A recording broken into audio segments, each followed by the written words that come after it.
स्वागत है आपका हमारे YouTube channel Ravinandan study centre में। दोस्तों आज के इस वीडियो में हम लोग क्लास 12 के हिंदी गद्य खंड का चैप्टर 2 जिसका कि नाम है उसने कहा था, इसका हम लोग आज सारा का सारा ऑब्जेक्टिव क्वेश्चन देखने वाले हैं। VBI क्वेश्चन है, बिल्कुल 100% आपके एग्ज़ाम में आने वाला प्रश्न यहीं से रहेगा, यहीं से प्रश्न आपके पेपर में छपेगा। तो आप लोग ध्यान रखिएगा, मिस मत कीजिएगा एक भी क्वेश्चन को, क्योंकि एक क्वेश्चन अगर मिस करेंगे तो आपका एक मार्क्स कट जाएगा। तो चलिए हम लोग क्वेश्चन को स्टार्ट करते हैं। अगर आपको ड्रीम 450 आपने रखा है कि 450 से प्लस आए, 90% से अधिक आए, तो हमारे साथ जुड़ करके आप अपना तैयारी बेहतरीन कर सकते हैं। तो हमारे चैनल रविनंदन स्टडी सेंटर को ज़रूर सब्सक्राइब कीजिएगा ताकि हर वीडियो का आपको नोटिफिकेशन मिल जाए। और PDF नोट्स लेने के लिए हमारे व्हाट्सएप चैनल और टेलीग्राम चैनल दोनों जगह पर जुड़ जाइए, जिसका कि लिंक डिस्क्रिप्शन बॉक्स में दे दिया गया है। तो चलिए हम लोग क्वेश्चन को स्टार्ट करते हैं। देख सकते हैं हम यहाँ पर पहले ही थंबनेल में ही लिख दिए हैं कि 100% परीक्षा में यही आएगा, छपने वाला प्रश्न है। तो चलिए हम लोग क्वेश्चन को स्टार्ट करते हैं। देखिए यहाँ से आप सभी का जो है क्वेश्चन स्टार्ट है, देख सकते हैं। चलिए हम लोग फटाफट से क्वेश्चन को देखते हैं। 1 नंबर प्रश्न बोल रहा है, उसने कहा था कहानी में किस शहर का चित्रण है। तो यहाँ पर अमृतसर का चित्रण है, तो इसका राइट आंसर जो है 1 का ऑप्शन नंबर ए हो जाएगा। आप लोग वीडियो को लाइक नहीं किए हैं तो फटाफट से वीडियो को लाइक कर लीजिएगा।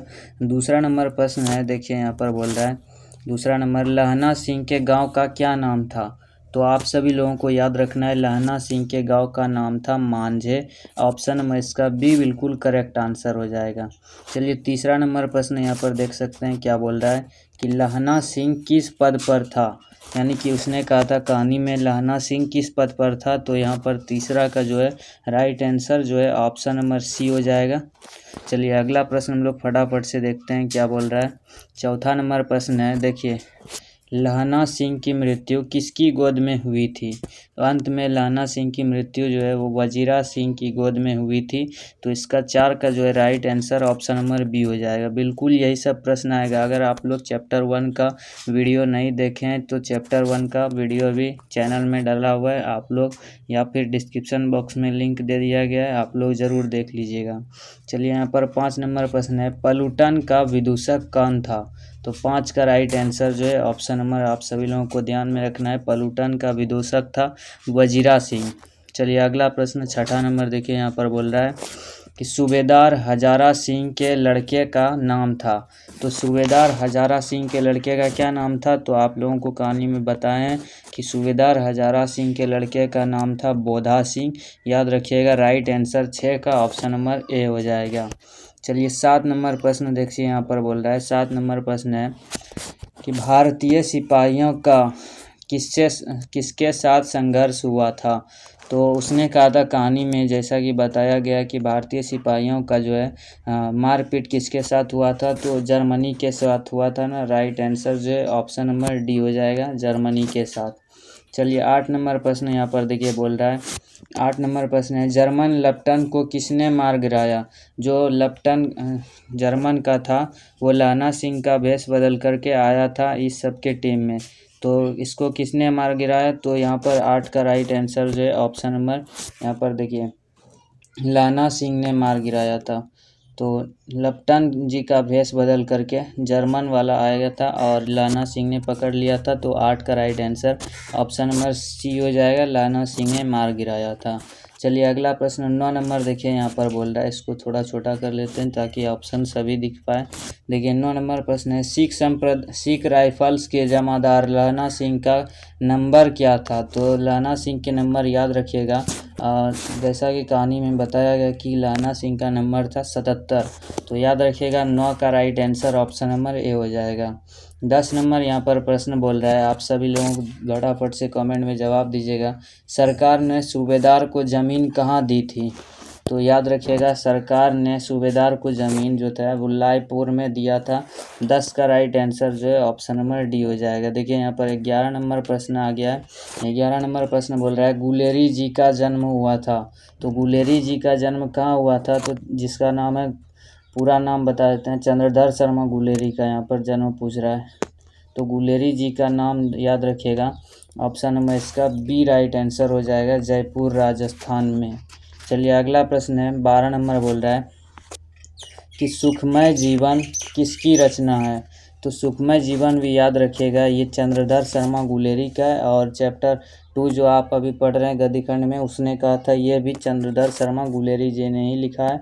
तो सुखमय जीवन भी गुलेरी जी की रचना, याद रखिएगा। 12 का राइट आंसर जो है ऑप्शन नंबर ए हो जाएगा। 13 नंबर प्रश्न यहाँ पर देखिए बोल रहा है, उसने कहा था कहानी कब प्रकाशित हुई। तो ये कहानी याद रखिएगा कब प्रकाशित हुई थी, 1915 ईस्वी में ये प्रकाशित हुई थी, यानी कि लोगों के बीच 1915 ईस्वी में आई थी ये कहानी। चलिए 14 नंबर प्रश्न बताइए आप सभी लोग फटाफट से। 14 नंबर प्रश्न है, कछुआ धर्म किसकी कृति, यहाँ पर किसकी हो गया, यहाँ पर किसकी कृति पूछ रहा है, कछुआ धर्म किसकी कृति है। तो ये भी याद रखिएगा, चंद्रधर शर्मा गुलेरी जी की ये रचना है। तो 14 का राइट आंसर जो है ऑप्शन नंबर डी हो जाएगा। चलिए अगला प्रश्न हम लोग फटाफट से देखिए, यहाँ पर 15 नंबर क्या बोल रहा है। 15 नंबर प्रश्न जैसा कि यहाँ पर आप सभी लोगों के स्क्रीन पर है, पुरानी हिंदी रचना है। तो पुरानी हिंदी किसकी रचना है, तो ये भी चंद्रधर शर्मा गुलेरी की ही रचना। देखिए 4 वो हम बता दिए रचना, जो कि चंद्रधर शर्मा गुलेरी द्वारा लिखा गया है, सुखमय जीवन, पुरानी हिंदी, और उसने कहा था, और कौन सा बताया आप लोग PDF में देख लीजिएगा, अच्छे से याद कर लीजिएगा, ठीक ना। चलिए यहाँ पर 16 नंबर प्रश्न है, कौन सा निबंध गुलेरी रचित नहीं है, यानी कि चंद्रधर शर्मा गुलेरी द्वारा कौन सा इसमें निबंध नहीं लिखा हुआ है। तो 16 का यहाँ पर देख लीजिएगा, यहाँ पर जो है 16 का ये तो देवना प्रिय है, पुरानी हिंदी भी है, मरसी मोही कुठाव भी है। तो यहाँ पर 16 का राइट आंसर जो है ऑप्शन नंबर बी हो जाएगा। मजदूरी और प्रेम, ये गुलेरी जी के द्वारा ये निबंध नहीं लिखा गया है। चलिए यहाँ पर 17 नंबर प्रश्न आ चुका है आपके स्क्रीन पर, जवाब दीजिएगा। 17 नंबर प्रश्न है, कुड़ाई का अर्थ क्या होता है, कुड़ाई का क्या अर्थ होता है। तो कुड़ाई का अर्थ यहाँ पर याद रखिएगा, कुड़ाई का अर्थ इस कहानी में बताया गया है, मंगनी होता है, याद रखिएगा। ऑप्शन नंबर इसका ए राइट आंसर हो जाएगा। आप लोग विवाह टिक नहीं कीजिएगा, विवाह फिर गलत हो जाएगा, मंगनी होता है कुड़ाई का अर्थ। 18 नंबर यहाँ पर प्रश्न आ चुका है, बोधा कौन था। तो बोधा याद रखिएगा, बोधा जो था वो सूबेदार हजारा सिंह का बेटा था। तो 18 राइट आंसर जो है ऑप्शन नंबर डी हो जाएगा, बोधा सूबेदार हजारा सिंह का बेटा था। चलिए यहाँ पर 19 नंबर आ गया क्वेश्चन, चंद्रधर शर्मा गुलेरी की कहानी कौन सी है। तो याद रखिएगा, चंद्रधर शर्मा गुलेरी जी की कहानी इसमें उसने कहा था, जो कि ये चैप्टर आप पढ़ रहे हैं गद्यखंड चैप्टर 2 जिसका कि नाम है उसने कहा था। 20 नंबर प्रश्न आ चुका है। देखिए 20 नंबर प्रश्न यहाँ पर क्या बोल रहा है, ये सब क्वेश्चन बार बार एग्जाम में पूछा जाता है, बिल्कुल ही VVI क्वेश्चन है, हर साल एग्जाम में यही सब क्वेश्चन आता है। तो याद रखिएगा, आप लोग एक भी क्वेश्चन को नहीं छोड़िएगा। कौन सी कहानी चंद्रधर शर्मा गुलेरी की लिखी हुई नहीं है, यहाँ पर देख लीजिए, सुखमय जीवन है, और देखिए यहाँ पर बुद्ध का कोटा भी है, उसने कहा था भी है। यहाँ पर देखिए कफन जो है वो चंद्रधर शर्मा गुलेरी जी के द्वारा ये लिखा गया नहीं है। तो 20 का राइट आंसर जो है ऑप्शन नंबर डी हो जाएगा। 21 नंबर प्रश्न का जवाब दीजिए आप लोग फटाफट से। गुलेरी जी किस गांव के मूल निवासी थे। तो गुलेरी जी याद रखिएगा, गुलेरी जी गुलेर नामक गांव के निवासी थे। चलिए 22 नंबर देखिए फटाफट से जवाब दीजिए। 22 नंबर क्या बोल रहा है, उसने कहा था कहानी के कहानीकार कौन है। तो ये हम कितना बार बताए कि उसने कहा था कहानी के कहानीकार चंद्रधर शर्मा गुलेरी जी है। देखिए 23 नंबर प्रश्न आ चुका है। 23 नंबर प्रश्न यहाँ पर बोल रहा है, चंद्रधर शर्मा गुलेरी किस युग के कहानीकार हैं। तो याद रखिएगा 23 का राइट आंसर जो है ऑप्शन नंबर इसका ए याद रखिएगा, द्विवेदी युग के निबंध का कहानीकार है। तो 23 का राइट आंसर जो है ऑप्शन नंबर ए बिल्कुल राइट आंसर हो जाएगा। 24 नंबर प्रश्न बोलिए फटाफट से क्या है। 24 नंबर प्रश्न है, उसने कहा था कहानी कितने भागों में विभक्त है, यानी कि कितने भागों में कहानी को बांटा गया है।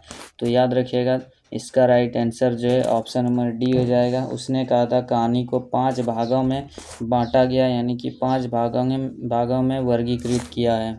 चलिए 25 नंबर प्रश्न आ चुका है, आप सभी लोग टेस्ट इसमें बताइएगा कमेंट बॉक्स में कितना आप लोगों का सही हुआ। 37 प्रश्न है, 37 में आप लोगों का कितना सही हुआ आप लोग कमेंट बॉक्स में ज़रूर बताइएगा। चलिए यहाँ पर 25 नंबर प्रश्न आ चुका है। चंद्रधर शर्मा गुलेरी का जन्म कब हुआ था? तो 25 का याद रखिएगा राइट आंसर जो है ऑप्शन नंबर सी हो जाएगा। 7 जुलाई 1883 ईस्वी को हुआ था। तो यहाँ पर 25 का right answer option number C हो जाएगा। चंद्रधर शर्मा गुलेरी का जन्म 7 जुलाई 1883 ईस्वी को हुआ था, याद रखिएगा। देखिए तो यहाँ पर 26 नंबर प्रश्न आ चुका है। लहना सिंह किस कहानी का पात्र है? तो यह आपको जो चैप्टर पढ़ रहे हैं उसने कहा था, इसी में लहना सिंह का चर्चा है। तो पात्र किसको कहा जाता है कि जैसे कि मूवी देखते हैं उसमें कौन कौन सा हीरो एक्टर रहता है उसी को पात्र कहा जाता है। हीरो या भी और कुछ भी गुंडा दुंडा जितना भी पात्र है, आप सभी लोगों से शॉर्ट क्वेश्चन पूछेगा कि उसने कहा था कहानी के प्रमुख पात्र का नाम बताइए। तो उसमें 5-6 पात्र आपको मिलेगा जो कि हम कहानी में बता दिए हैं, आप लोग देख लीजिएगा। तो यहाँ पर पात्र का मतलब यही है कि कौन कौन सा उसमें रोल किया है। चलिए अगला प्रश्न है 27 नंबर यहाँ पर बोल रहा है उसने कहा था किस प्रकार की कहानी है? तो उसने कहा था, याद रखिएगा 27 का right answer option number B हो जाएगा। उसने कहा था ये कर्म प्रधान कहानी है, ऑप्शन नंबर 27 का बी बिल्कुल राइट आंसर हो जाएगा। 28 नंबर प्रश्न है। 28 नंबर बोल रहा है पुरानी हिंदी रचना किसकी है? पुरानी हिंदी याद रखिएगा ऑप्शन नंबर सी हो जाएगा। पुरानी हिंदी चंद्रधर शर्मा गुलेरी जी की रचना है।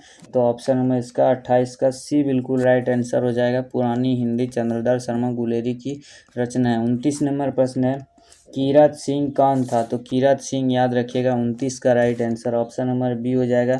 लहना सिंह का भतीजा था कीरत सिंह, ऑप्शन नंबर इसका बी बिल्कुल राइट आंसर हो जाएगा। 30 नंबर प्रश्न है। 30 नंबर यहाँ पर बोल रहा है बचपन में लहना सिंह लड़की से बार बार कौन सा प्रश्न करता था? तो बचपन में लहना सिंह लड़की से यही प्रश्न करता था कि तेरी कुड़माई हो गई। बार बार ये लहना सिंह यही पूछता रहता था लड़की से कि तेरी कुड़माई हो गई, यानी कि तेरी मंगनी हो गई। चलिए 31 नंबर प्रश्न आ चुका है। बोल रहा है लेफ्टिनेंट साहब सूबेदार को कितने आदमी खंदक में छोड़कर जाने को कहता है? तो 31 का राइट आंसर यहाँ पर आप सभी लोग याद रखिएगा ऑप्शन नंबर बी हो जाएगा 10 लोगों को खंदक में छोड़कर जाने को कहता है। तो 31 का right answer option number B याद रखिएगा। 32 नंबर यहाँ पर आ चुका है प्रश्न, आप लोग जवाब दीजिएगा। 32 नंबर बोल रहा है अमृतसर में लहना सिंह के कौन थे? तो याद रखिएगा 32 का राइट आंसर जो है अमृतसर में लहना सिंह का मामा था। तो 32 का right answer option number C बिल्कुल करेक्ट आंसर हो जाएगा। चलिए 33 नंबर प्रश्न है लहना सिंह सूबेदार को वापस बुलाने के लिए किसे भेजता है? तो 33 का यहाँ पर आप सभी लोगों को याद रखना है वजीरा सिंह को भेजता है सूबेदार को वापस, यानी कि सूबेदार हजारा सिंह को वापस बुलाने के लिए वजीरा सिंह को लहना सिंह ने भेजता है कि जाओ सूबेदार हजारा सिंह को वापस ले आओ। 34 नंबर प्रश्न यहाँ पर आ चुका है। 34 नंबर प्रश्न बोल रहा है सूबेदारनी ने अपने पति एवं पुत्र की रक्षा के लिए किससे कहा? तो जब बहुत दिनों के बाद लहना सिंह अपने सूबेदारनी से मिलने गए थे तो लहना सिंह को ही सूबेदारनी ने बोला था कि हमारे पति एवं पुत्र की रक्षा के लिए भीख मांगती हूँ, आंचल पसारती हूँ। तो लहना सिंह को बोला था। 34 का राइट आंसर जो है ऑप्शन नंबर बी बिल्कुल करेक्ट आंसर हो जाएगा। देखिए यहाँ पर 35 नंबर प्रश्न है। 35 नंबर बोल रहा है लहना सिंह का सिर अपनी गोद में लेकर कौन बैठा था? तो यहाँ पर 35 नंबर का राइट आंसर जो है ऑप्शन नंबर सी हो जाएगा। वजीरा सिंह लहना सिंह का सिर लेकर के अपनी गोद में लेकर के वजीरा सिंह बैठा था। तो 35 का right answer option number C याद रखिएगा। 36 नंबर प्रश्न यहाँ पर आ चुका है, फटाफट से आप लोग कमेंट में बताइए लहना सिंह के मामा कहाँ के रहने वाले थे? तो लहना सिंह का मामा याद रखिएगा 36 नंबर का right answer option number B हो जाएगा, अमृतसर का रहने वाले थे।